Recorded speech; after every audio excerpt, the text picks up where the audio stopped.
जादुई सोने का दरवाजा और 3 बाघ भाई। एक जंगल में बहुत से जानवर रहते थे।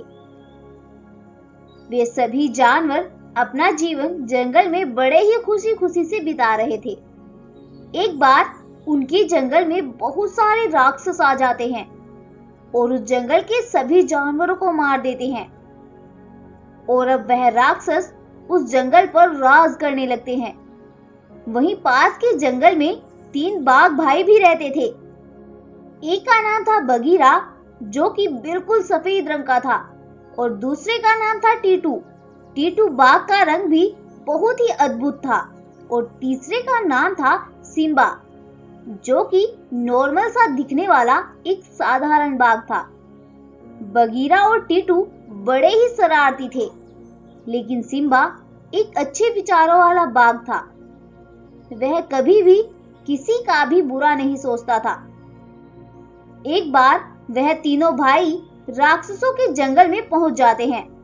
वहां जाकर वो देखते हैं कि वहां पर तो एक से एक राक्षस है। तभी टीटू बाघ से बोलता है, सुनो भाइयों, हमें यहाँ से चलना चाहिए। हाँ भाई, तुम सही कहते हो, हमें यहाँ से चलना चाहिए। लेकिन हमें ये जाने बिना यहाँ से नहीं जाना चाहिए कि कहीं इन राक्षसों ने इस जंगल के जानवरों के साथ कुछ बुरा तो नहीं कर दिया है। हाँ भाई, तुम सही कह रहे हो, हमें ये जाने बगैर यहाँ से नहीं जाना चाहिए। फिर वह तीनों उस जंगल के अंदर चले जाते हैं और वहां वह देखते हैं कि उस जंगल के सभी जानवर मरे पड़े हैं। उन राक्षसों ने सभी जंगल के जानवरों को मार दिया है। वह ये सब देखकर बहुत ज्यादा डर जाते हैं और वह तीनों भाई भगवान से प्रार्थना करने लगते हैं, हे भगवान, हमें शक्ति दो कि हम इन सब राक्षसों का इस जंगल में से खात्मा कर सकें। तभी वहां पर एक सोने का दरवाजा प्रकट होता है, जिसमें से बहुत सी जादुई शक्तियां बाहर निकलती हैं और उन तीनों बाघ में समा जाती हैं। और वह तीनों बाघ बहुत ही ज्यादा शक्तिशाली हो जाते हैं। शक्तियां मिलने के बाद वह तीनों भाई उन राक्षसों से मुकाबला करने के लिए उनके पास पहुंच जाते हैं और उनसे लड़ाई करने लगते हैं। जैसे ही वो राक्षस मरते हैं, उस जंगल के सभी जानवर जिंदा हो जाते हैं और तीनों बाघ भाइयों का शुक्रिया अदा करते हैं। तभी उस सोने के दरवाजे से आवाज आती है, अगर तुम चाहो तो ये शक्तियां अपने पास रख सकते हो, लेकिन एक बात याद रखना कि इन शक्तियों का कभी भी गलत इस्तेमाल मत करना, वरना ये शक्तियां तुमसे छिन जाएंगी। फिर वह तीनों बाघ भाई वापस अपने जंगल के लिए वहां से निकल पड़ते हैं। अपने जंगल में पहुंचकर वह तीनों खुशी खुशी रहने लगते हैं। कुछ दिन ऐसे ही बीतते हैं। कुछ दिन के बाद उनके जंगल में एक रोशनी होती है, जिसमें से 2 खतरनाक राक्षस बाहर आते हैं। ये वही राक्षस थे जिन्हें उन तीनों बाघों ने मारा था, और ये राक्षस अपनी मौत का बदला लेने के लिए वापस आए थे। वह दोनों राक्षस उन तीनों बाघ भाइयों की गुफा की ओर चल देते हैं और सीधा उनकी गुफा में पहुंच जाते हैं। तीनों बाघ भाई उन 2 राक्षसों को जिंदा देखकर हैरान हो जाते हैं और वह राक्षस उन पर अपनी शक्तियों से हमला करते हैं और वे तीनों बाघ भी अपनी शक्तियों से उन राक्षसों पर हमला करते हैं। कुछ देर की मैजिक फाइट के बाद वह दोनों राक्षस फिर से हार कर नीचे गिर जाते हैं और वहीं पर मर जाते हैं और कुछ ही देर में वहां से गायब हो जाते हैं और वह तीनों बाघ फिर से खुशी खुशी जंगल में रहने लगते हैं।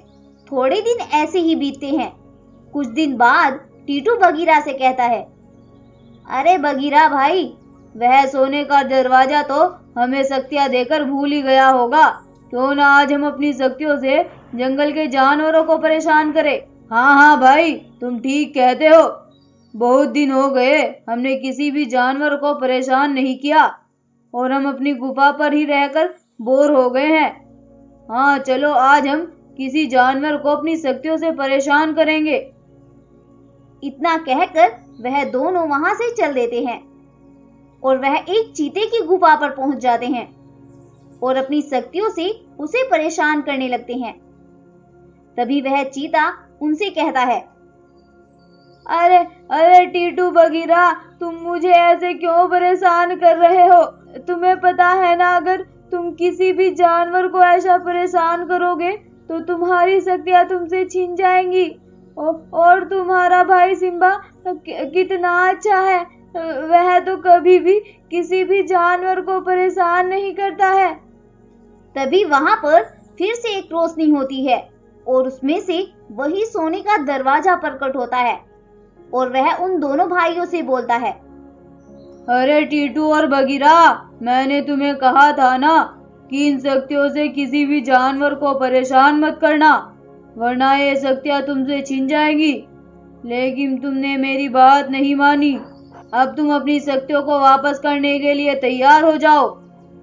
और वह सोने का दरवाजा उन दोनों से उनकी सारी शक्तियां वापस ले लेता है। तभी वहां पर उनका भाई सिम्बा भी आ जाता है। तुम दोनों ने ये अच्छा नहीं किया। तुम्हें पता नहीं था कि इन शक्तियों का गलत इस्तेमाल मत करना, लेकिन तुमने हमारी बात नहीं मानी। तभी फिर से उस सोने के दरवाजे में से आवाज आती है, सिम्बा, तुम बहुत अच्छे और ईमानदार हो। तुमने इन शक्तियों का कभी गलत इस्तेमाल नहीं किया, इसलिए मैं तुमसे तुम्हारी शक्तियां वापस नहीं लूंगा। और वह सोने का दरवाजा वहां से गायब हो जाता है। तो दोस्तों, क्या सीखा आपने इस कहानी से? स्टोरी अच्छी लगी हो तो वीडियो को लाइक करें, शेयर करें और साथ ही हमारे चैनल को सब्सक्राइब भी जरूर कर दें। रूप बदलने वाला जादुई बाघ। एक बार की बात है, एक जंगल में बहुत से जानवर रहते थे। वह अपने जीवन से बिल्कुल भी खुश नहीं थे। वह अपने जीवन से बहुत तंग आ गए थे, क्योंकि उनके जंगल में रहता था एक रूप बदलने वाला बाघ। यह बाघ इतना जालिम था कि किसी भी बड़े जानवर का रूप लेकर जंगल के जानवरों को बड़ा ही परेशान करता था। उसका जब भी मन करता, वह किसी भी जानवर का रूप बदलकर शिकार कर लेता था। लेकिन कभी भी वह अपने असली रूप में किसी भी जानवर का शिकार नहीं करता था, क्योंकि वह बहुत ही डरपोक था। वह अपने असली रूप में बहुत ही ज्यादा कमजोर था।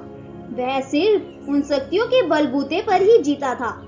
अगर उसके पास ये शक्तियां ना हो तो वह कुछ भी नहीं था। एक बार किसी तरह उसे एक बकरी खड़ी हुई दिखाई देती है। वह तुरंत ही एक बकरी का रूप बदल लेता है और उसके पास जाता है और बकरी के पास जाकर उसके पास ही खड़ा हो जाता है। कुछ देर में वह एक सफेद शेर का रूप बदलता है।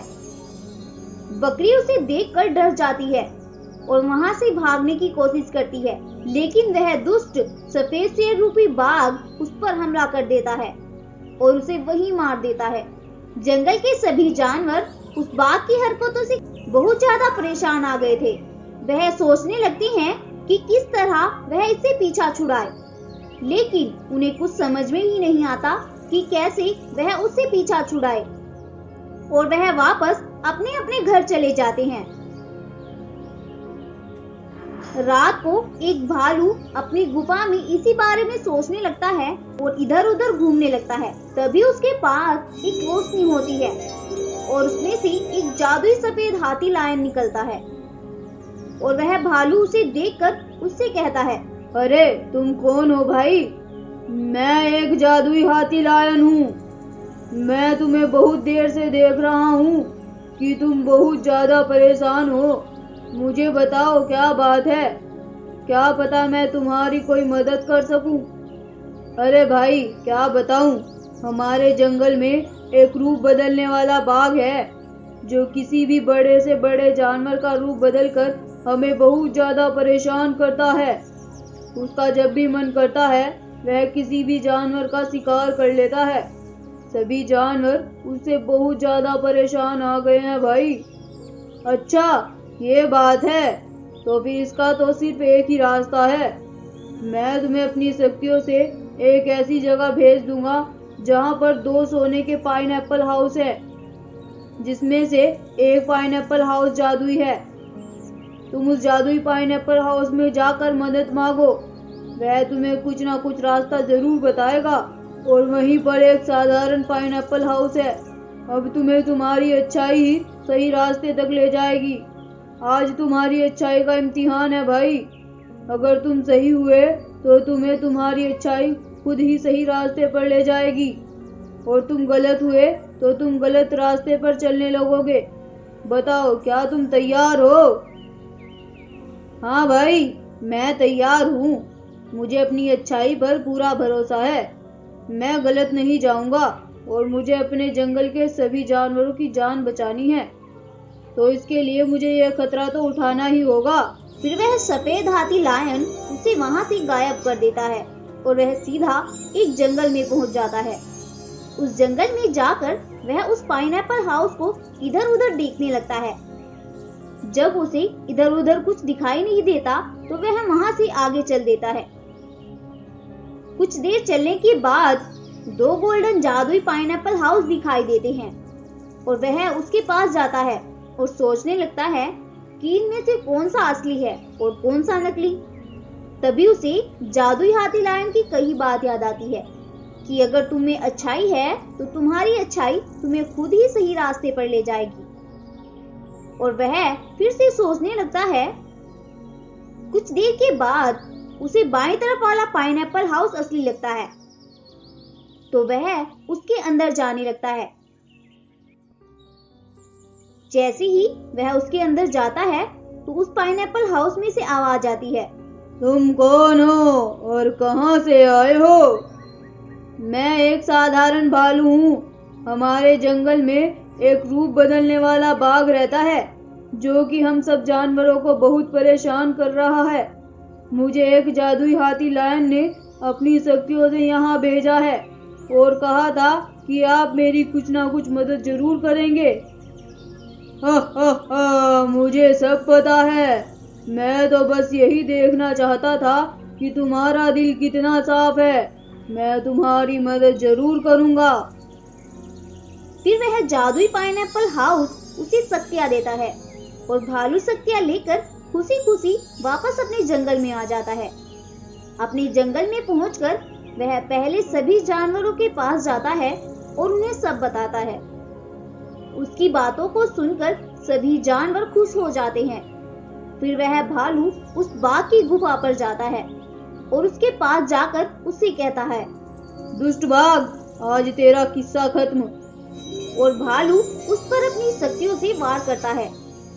बाघ अपना रूप बदलने की बहुत कोशिश करता है, लेकिन वह अपना रूप बदल ही नहीं पाता और कुछ ही देर में वह भालू उस बाघ की सारी शक्तियां से छीन लेता है और उसे कहता है, अगर मैं चाहता तो मैं तुम्हें मार भी सकता था, लेकिन मैंने ऐसा नहीं किया, क्योंकि मैं सिर्फ तुम्हारी बुराई मिटाना चाहता हूँ, तुम्हें नहीं। फिर उस बाघ को अपने किए पर बहुत शर्मिंदगी होती है और वह उस भालू से माफी मांगने लगता है। भालू भी उसे माफ कर देता है। फिर वह बाघ भी सभी जानवरों के साथ हंसी खुशी जंगल में रहने लगता है।